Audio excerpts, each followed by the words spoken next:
Mercredi le 21, embaucher un vieux. J'ai la tête qui éclate. La chanson, hein? Je vais vous dire pourquoi.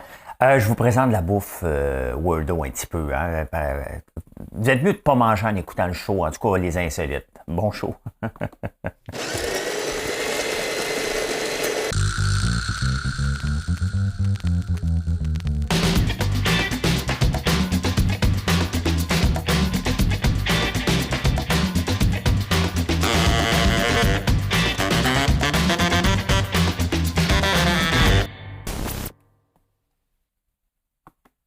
Mesdames et messieurs, 2ELGBTQI+, voici l'énigme du jour.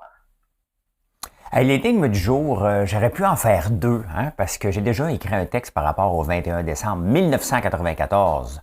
Qu'est-ce qui s'est passé? Martine me laissait.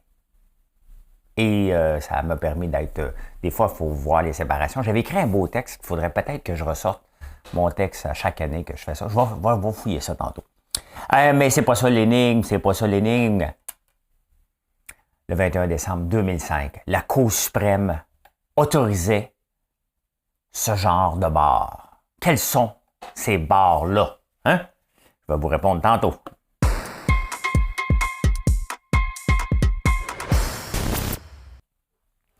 Trump a fait faillite plusieurs fois dans sa vie.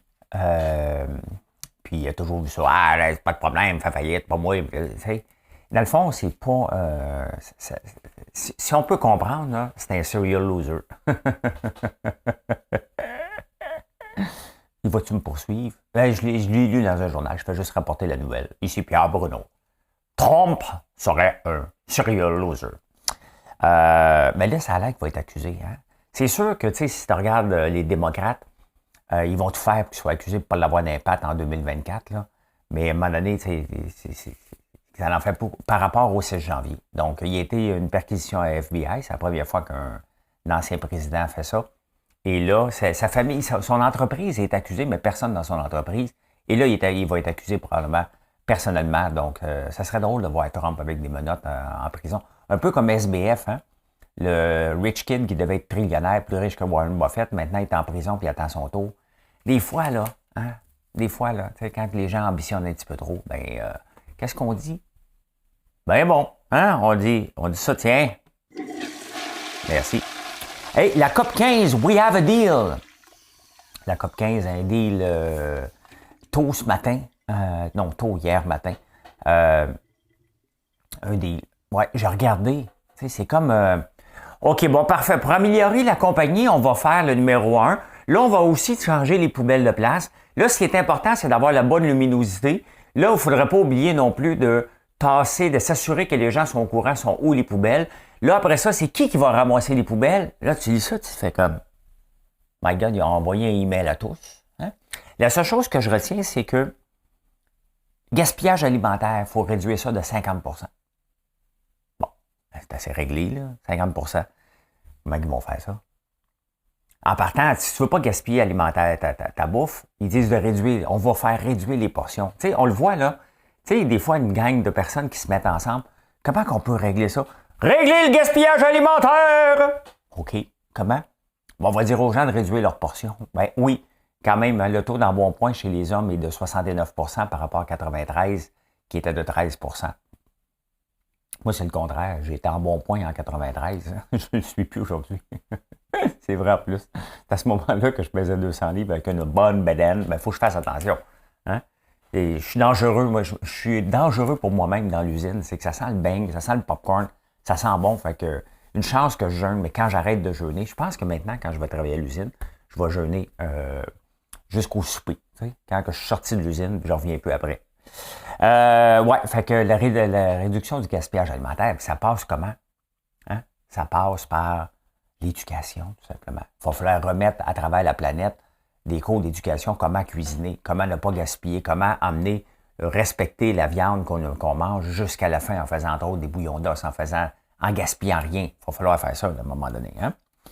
Oh boy, vous savez que je ris souvent des réunions de condos. Hein? Puis le plus beau, c'est que l'autre jour, je suis allé visiter un condo. Tu sais. On n'apprend pas. Ouais, là, c'est parce que ça prendrait. Est-ce qu'il y a plénière? Honnêtement, je connais absolument aucun mot, là, parce que je déteste ce genre de réunion-là. Est-ce qu'il y a consensus? Est-ce qu'il y a caucus? Est-ce qu'il y a. Ouais, parfait. Là, il faudrait peut-être revoir les fenêtres. Ouais, mais c'est parce que c'est dans 5 ans. Ouais, mais il faudrait peut-être prévoir le fonds de prévoyance. L'augmenter un peu, le fonds de prévoyance. Ben, en tout cas, il y a un gars dans une réunion de condo qui n'était pas content avec son conseil d'administration. Il a décidé de tirer dessus. C'est pas des blagues, c'est arrivé à Toronto. Quand même, hein? Moi, je veux dire, c'est sûr que si je suis dans une réunion de condo puis il y en a un peu agressif, regarde, on va augmenter le fonds de prévoyance. On va augmenter le fonds de prévoyance! OK. Ça augmente-les, man.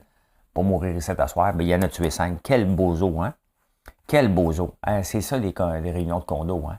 C'est, vivre en condo, c'est le fun, mais il oublie qu'il y a des maudites réunions plates là, qu'il faut faire. Voilà. Hey, dernière heure. Nos vaches sont dans le Wall Street Journal. Oui. Il y a une vague de sympathie envers nos vaches. Tu sais, dans le fond, c'est un peu ce que je vous ai dit dernièrement par rapport à Fashionably Late. Hein? C'est bien vu être Fashionably Late de 90 minutes. Le monde va te demander c'est quoi ton linge. Oh my God! Puis t'as l'air, être au-dessus de tes affaires. Donc, être au-dessus de nos affaires, les gens sont un peu jaloux de ça. Et parce qu'ils n'ont pas le culot de faire ça. Fait que les vaches sont en train comme de faire à l'establishment. Vous voulez me garder en dedans? Non, je vais me promener. Donc, ils sont bien vus à travers la planète. Puis nous autres ici, on en rit, là. Parce que c'est pas drôle là, pour les dommages que ça fait, puis le propriétaire. Mais il y a quelque chose de je m'en foutisse là-dedans qui est vraiment intéressant. Ça fait la une du Wall Street Journal, quand même. Hein? La dernière fois qu'on a fait la une du Wall Street Journal, je pense que c'était la crise d'Oka. Voilà. Hein? De l'âgisme. Tu sais, on fait souvent, rendu vers 55 ans, normalement, on ne nous veut plus. Je suis obligé de me mettre là-dedans. Ben écoutez, il y a une campagne presque de sensibilisation qui a lieu pour dire embaucher un vieux, il va t'offrir au moins 10-15 ans. Ce qui est mieux. Ce qui est mieux que bien des gens qui ne se présentent pas en entrevue. Là. Un vieux, ça se présente en entrevue au moins. Tu sais. Et ça veut rester parce que c'est comme sa dernier job à vie. Tu sais. Mais c'est encore l'avantage là, d'embaucher un vieux, c'est qu'il pense qu'il n'y a pas personne qui va l'embaucher. Fait que quand tu l'embauches, là, il pense que c'est sa dernière job à vie. Il va rester. Paye le moins. Tu sais. Paye le moins. Il va rester pareil. Non, je ris. Mais c'est vrai, hein? Tu sais, je me regarde, moi aussi, là, comme entrepreneur, je regarde mon temps d'horizon qui me reste, là. Ben, c'est à travailler. Ben, regardez, là, je suis avec Marilyn. J'assume que, ben, j'assume pas, là, je vais travailler pour, mais j'assume que je suis avec Marilyn longtemps, hein? Donc, Marilyn a un enfant de 8 ans. Donc, si j'aime Marilyn et que Marilyn a un enfant de 8 ans, puis un enfant, ça part jamais de la maison, je suis avec Marilyn pour toujours. Non, mais ils veulent pas partir, à un moment donné, les autres. Hein? Hey, je m'en viens de voir papa cette semaine. OK, mais la question, c'est quand est-ce que tu pars? Quand est-ce que tu te retournes? Non, moi, on les aime en visite, là. Fait que, bon, tout ça pour dire que j'ai 55 ans.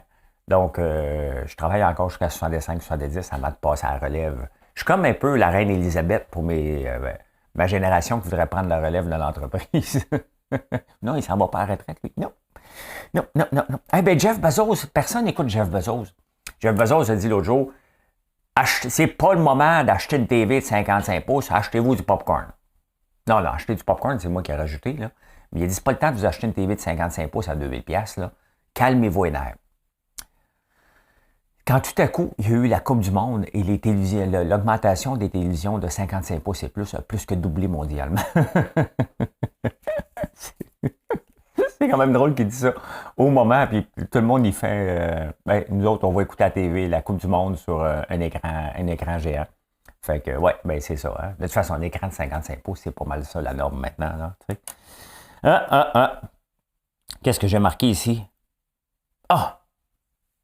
Justement, par rapport à ça. Hey, imaginez-vous, on vient de vivre une pandémie, puis il y avait il n'y avait pas eu de rationnement, mais on devait mettre un masque, on devait mettre ci, puis c'était épouvantable. Hein? Puis regardez, le 21 décembre 1942, hein? À partir de maintenant, le beurre, c'est important parce qu'en France, hein, ne s'achètent qu'avec des coupons de rationnement. La ration est de 1 demi-livre par personne par semaine. Quand même, hein?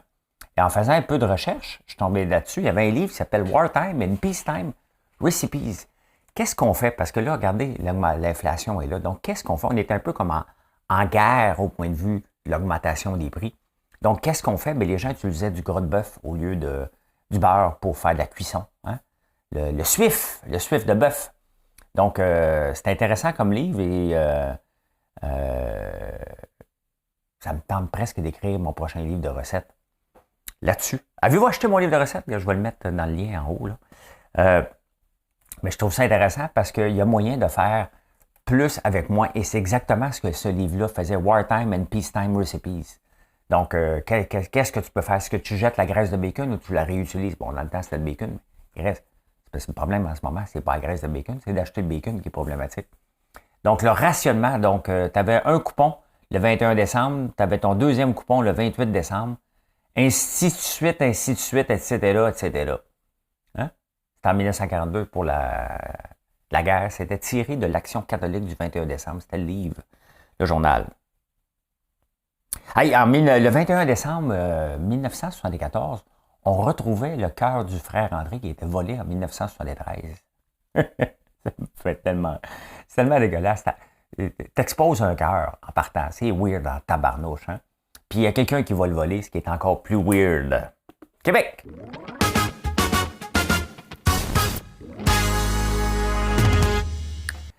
Montréal a de la misère à embaucher des informaticiens. On embauche un, puis il y en a un qui part parce que les procédures d'embauche sont plus longues. Hein, il y a un taux de roulement des informaticiens. Ils sont là, le monde les veut. Moi aussi, j'étais de même en 99 avec je mets ma bouche là, pas ça parce que je veux juste vous le dire vous autres. Là. Mais avec le bug de l'an 2000, là, je changeais de job tout le temps. Hop, ma blonde qui me texte.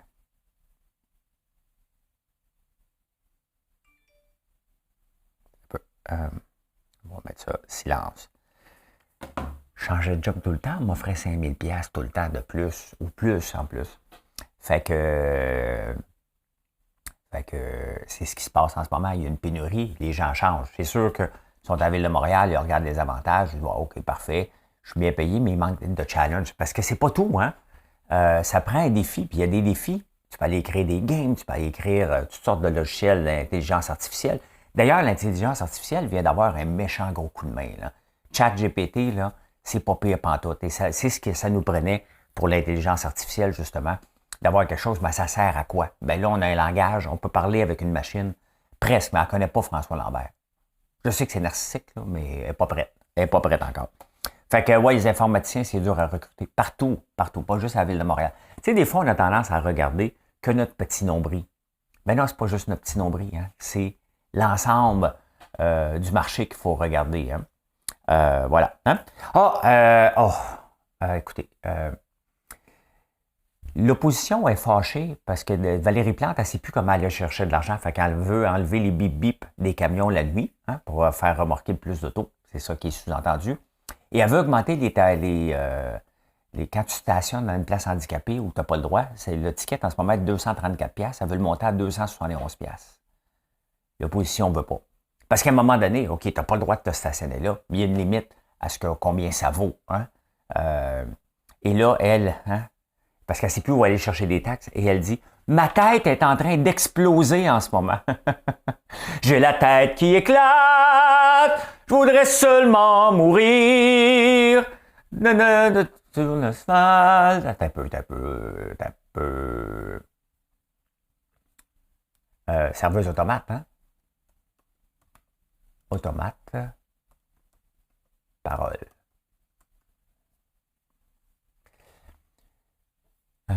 Qu'est-ce que je veux pas travailler, je voudrais seulement éclater tout ça. J'ai la tête qui éclate. C'est quoi la parole là? C'est qui? J'ai la tête qui éclate. Le monde est stone. Ah, c'est le monde est stone. Une chance, je suis venu voir. Parole. C'est Fabienne Thibault qui chante ça. Fabienne Thibault. J'ai la tête qui éclate, je voudrais seulement dormir, m'étendre sur l'asphalte, empêcher les autos de se stationner. Valérie Plante, étends-toi sur l'asphalte, dis-toi que ça va te coûter. Est-ce que je suis la pire personne de la journée? Hein? Olivier, hein? Ça va à peine. Ouais, puis pendant ce temps-là, on déneige pas les trottoirs, on met pas de l'asphalte, pas d'argent. Pas d'argent. Elle dit que c'est la faute aux arrondissements. Et on est pogné avec ça, là. C'est notre mairesse, là. C'est notre mairesse, donc elle est fâchée, elle a la tête qui éclate. Quoi d'autre? Elle se plaint parce qu'il n'y a pas d'informaticiens qui viennent. C'est plus dur à la Ville de Montréal parce qu'il y a des procédures. Et les trottoirs, on les déneige pas. C'est la faute aux arrondissements. Ça, c'est notre ville. 27 arrondissements, gérés par quelqu'un qui n'est pas capable de gérer. Puis elle dit, ben ça, c'est la faute aux autres, que les autres ne veulent pas gérer parce qu'ils disent qu'ils n'ont pas d'argent en haut. Voilà. Hein? C'est ça que ça a donné la réforme des fusions puis des diffusions. Là, ça a donné une ville comme Montréal. Hey, les Gémeaux vont être non-genrés. Hein? Ça va passer de 139 trophées à 88. Bien, tout le monde gagnait. Hein? Tout le monde gagnait. Fait que là, ça va être l'artiste étant le plus illustré. Avant, c'était l'artiste masculin. Là, ça va être l'artiste étant le plus illustré dans un rôle masculin.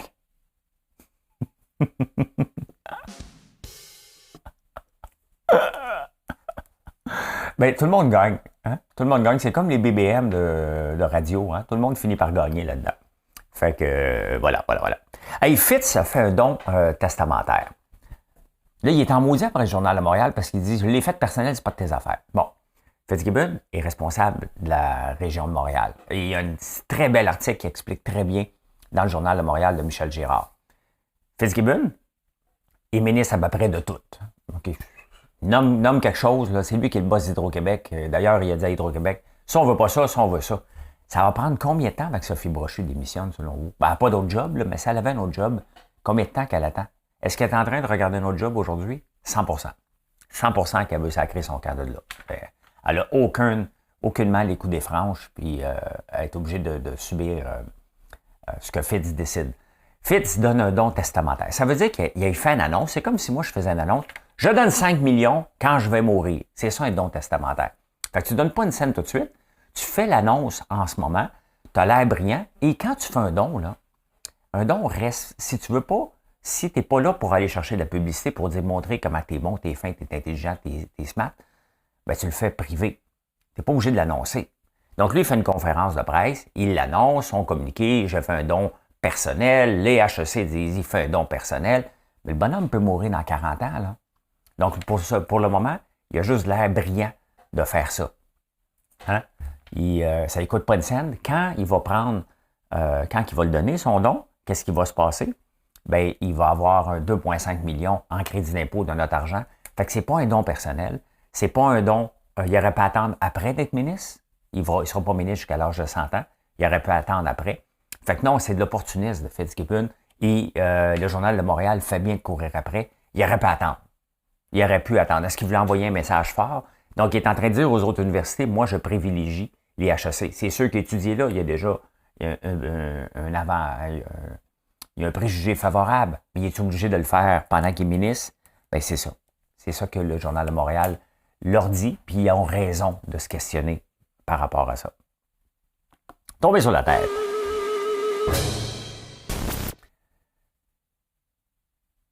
Je vous parle régulièrement des SPAC et je vous ai parlé l'autre jour de Oatly. Je vous montre ça ici. IPO, c'est Initial Public Offering. Hein?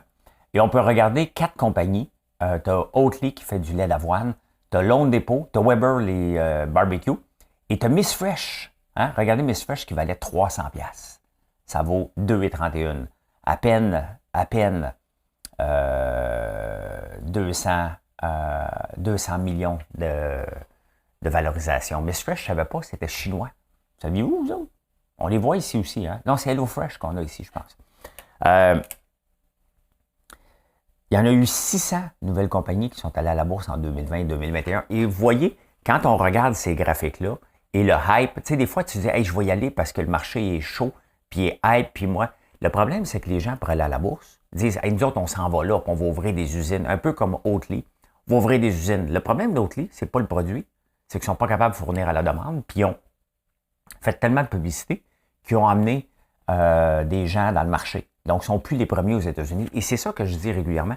Être le premier, le Yahoo était le premier, c'est pas toujours winner d'être le premier. Donc, c'est exactement ce qui arrive un peu avec Oatly. Ils sont arrivés les premiers depuis 1994 qui sont dans le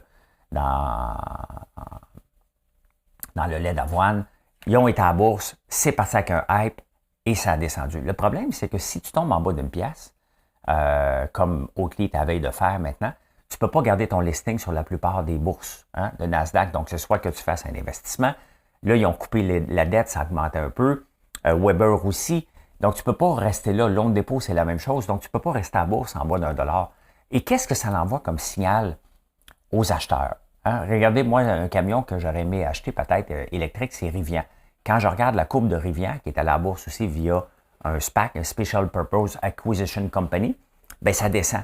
Ils sont endettés à l'os. Donc, j'ai-tu le goût d'aller prendre le risque d'acheter un camion qu'ils ne seront peut-être pas là? Ben non. Là, c'est pas grave pour du lait. Là. On s'entend, du lait d'avoine, tu vas l'acheter pareil. Parce que même si ça tombe faillite, tu ne le garderas pas en investissement, là, tu le bois là. Tu sais? Ben, l'auto non plus, c'est pas un investissement, mais tu le gardes une couple d'années, tu as besoin de le faire réparer. Ton lait d'avoine, tu ne le fais pas réparer. Là. Ta boisson d'avoine, je le sais. Donc, qu'est-ce que ça envoie comme signal à tout le monde lorsqu'on voit ça? On ne touche pas à ça. Est-ce que vous avez le goût de vous abonner, mettons, à Miss Fresh? Peut-être pas. Hein? Est-ce que Weber est dans le trouble? Non. Loan de dépôt, tu vas aller chercher un prêt avec loan de dépôt quand tu regardes ça. Quand tu te fais retirer de la bourse, c'est un signal négatif. Et c'est pour ça qu'il faut faire attention d'aller à la bourse trop rapidement. Si tu n'as pas des chiffres que tu es certain que ça s'en va vers la progression, le marché ne te pardonne pas. Donc, tu es bien mieux de rester privé, aller chercher d'autres types de financement et faire plus attention à ton argent que de grandir à tout prix trop rapidement. C'est exactement ce qui arrive à Oatly en ce moment. Je me tombe le piton. Voilà. Hey, finance. On continue dans les finances.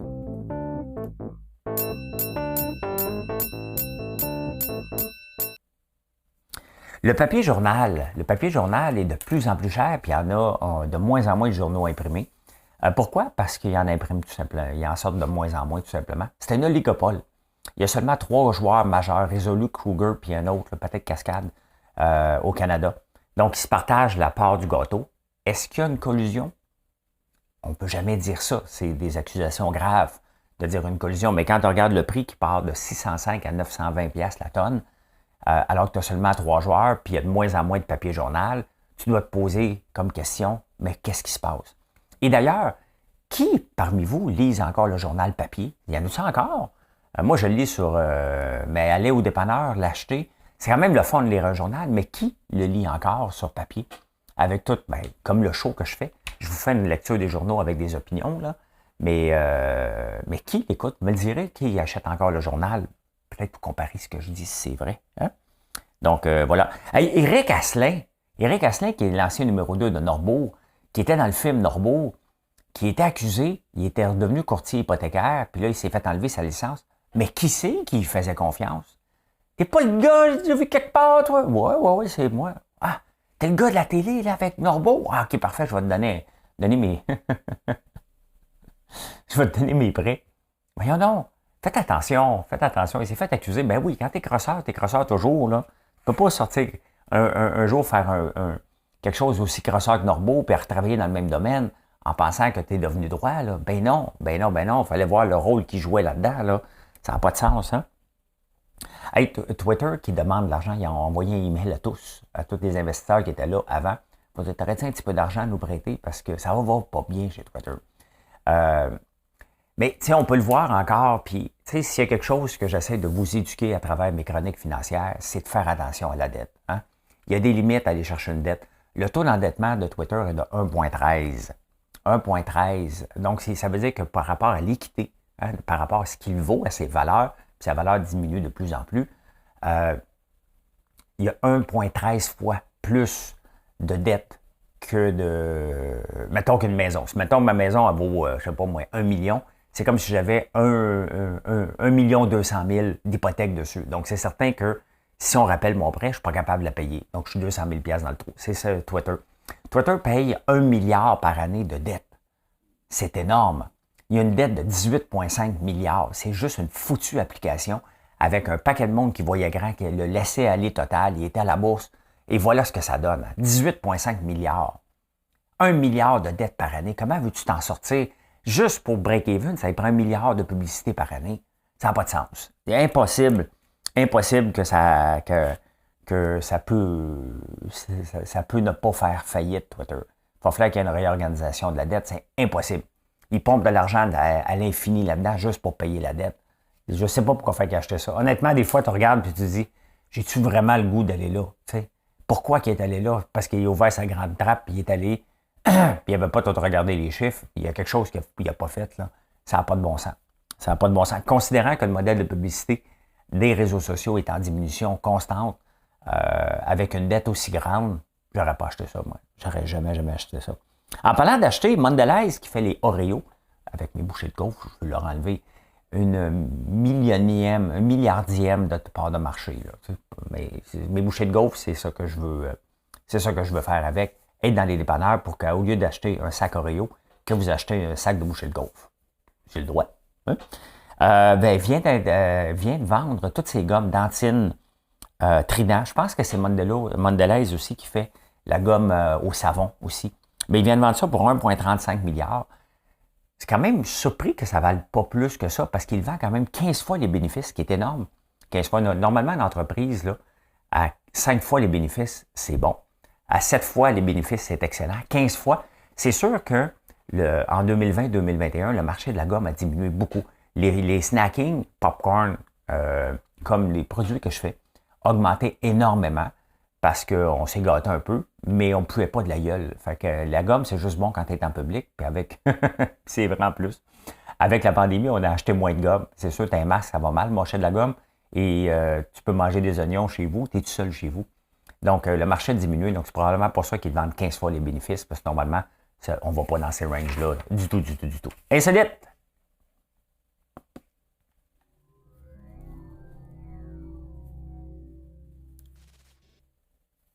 Hey, Jack Daniel, le whisky. Savez-vous que chaque mois, une bouteille est remise gratuitement avec la paye? Donc, tu as la paye aux 2 semaines, mais une fois par mois, tu as une bouteille de whisky inclus avec ta paye pour tous les employés de Jack Daniel. Belle façon quand même de sensibiliser les gens, parce que ce qu'on veut, dans le fond, là, c'est un peu les ambassadeurs, hein? C'est des influenceurs. Donc, tu veux que ton employé parle de ta compagnie en bien, tu veux que ta compagnie, que tes employés aient un produit, au pire, s'ils ne l'ont pas bu, ils le donneront à quelqu'un, mais ça va faire de la publicité gratuite. Et c'est pas pour rien que Jack Daniels est rendu numéro 1 dans le monde. Hein? C'est ce genre de petits détails-là qui fait une grosse différence, puis tu bâtis des ambassadeurs. Et c'est exactement ce que toute entreprise veut faire. Tu sais, quand tes employés arrivent chez vous, tu veux pas qu'ils disent hein? Non, tu veux qu'ils soient heureux. Hey, regarde, bébé, j'ai une bouteille. Encore un autre, tu vas être encore sous à soir. Hein? Tu vas vouloir encore, ouais, excusez. Hein? Puis en passant, c'est pas Jack Daniels, j'oublie son nom, là, mais c'est pas lui qui a trouvé la recette. C'est un de ses esclaves qui s'appelait Nicris Green et qui a trouvé la recette en 1864. En 1865, l'esclavage a été aboli par, c'est Jefferson, je pense que c'est ça. Et en 1866, la fondation de Jack Daniels, si je me souviens bien des dates, là. Donc, mais c'est un esclave qui a trouvé la recette et les 2 enfants de l'esclave ont éventuellement travaillé pour Jack Daniels quand il a dû les payer. Hey, Hollywood! Ne pensez pas que c'est comme Hochelaga, là, hein? Hollywood, Hochelaga égale même affaire dans la ville de Montréal. Ben non, c'est une ville, juste que vous le sachiez, là. Quand quelqu'un dit habite à Hochelaga, tu dis ah, ok, tu habites à Montréal. Normalement, il va dire qu'il habite à Montréal. Deuxième étape, dans le quartier Hochelaga. Hollywood, c'est le contraire. Tu habites à Hollywood. Ouais, mais c'est ça. C'est une ville pour vrai. 210 000 habitants, ils doivent être riches en tabarnouche. Hein?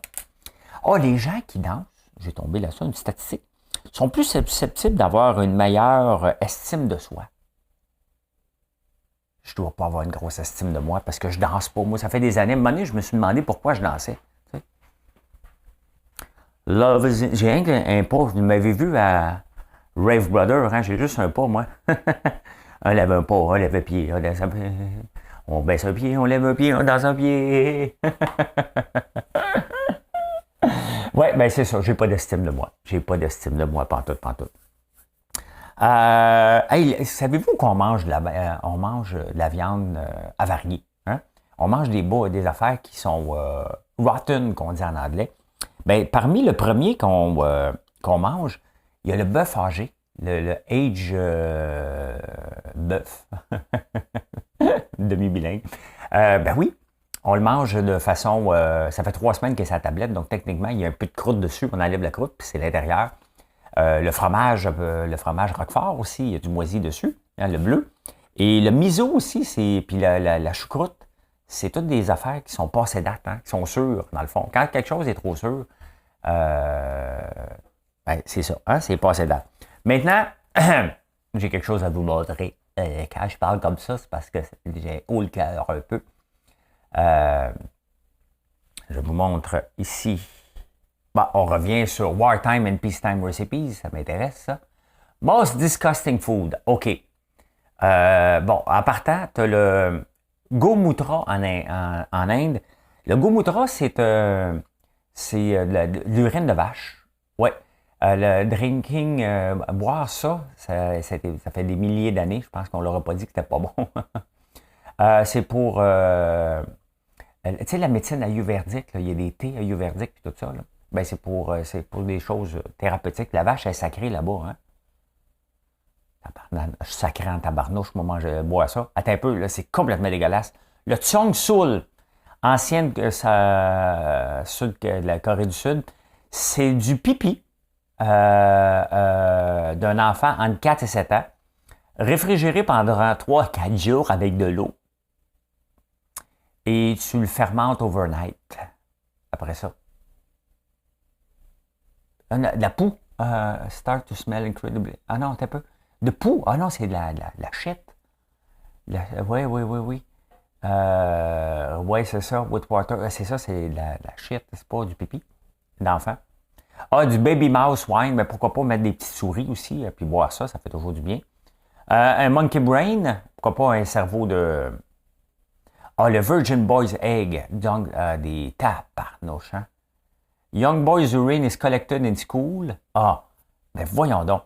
L'urine des jeunes enfants, des jeunes garçons est collectée, puis on mélange ça avec... on fait bouillir des œufs là-dedans. Hey, c'est dans ce temps-là, quand tu vois ça, tu te dis, on est-tu bien au Canada? On continue demain, il y en a d'autres. Je vais t'en donner 5. On a-tu des affaires de même, là, du caca de petit enfant de 4 à 7 ans? Hein? Tu mets ça là-dedans, mélange de l'eau, tu fais fermenter ça toute la nuit, puis ah ouais, une chouette. Tabarnouche. Pensez du jour.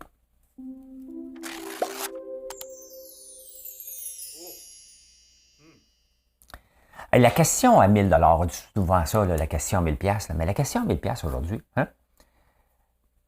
Êtes-vous arrivé où ce que vous êtes en ce moment dans la vie en faisant le statu quo? Si la réponse est oui, ça va pas bien. Là. Hein? Pour réussir à avancer dans la vie, il faut que tu brises des barrières, tu fasses tomber des barrières. Et c'est vrai en entrepreneuriat, puis c'est vrai dans la vie aussi. À un moment donné, il faut que tu pousses et dire, il faut que je fasse ma place. Hein? Est-ce qu'on prend notre place ou on fait notre place? Je préfère faire ma place que prendre mon trou. Hein? Ben, c'est en plein ça. Donc, on ne peut pas y arriver en faisant le statu quo. Donc, c'est normal qu'on change. C'est normal qu'on se fasse changer des affaires des fois. Et c'est comme ça. Hein? Et la réponse aux insolites. Mesdames et messieurs de LGBTQI+, voici l'énigme du jour. La Cour suprême du Canada, en 2005, décidait que les clubs échangistes entre adultes consentants étaient légaux. Il y en a parmi vous qui le saviez, hein? Fait 17 ans, je vais là, moi! Ouais. Bravo. Bravo. Ben, je peux dire ceci. Mission accomplished. Merci d'être toujours là. Merci. Venez nous voir sur françoislambert.one. Venez nous voir à la boutique. Venez me dire bonjour sur les réseaux sociaux. Je suis là tout le temps. Merci d'être là. Je vous souhaite une excellente journée. Bye.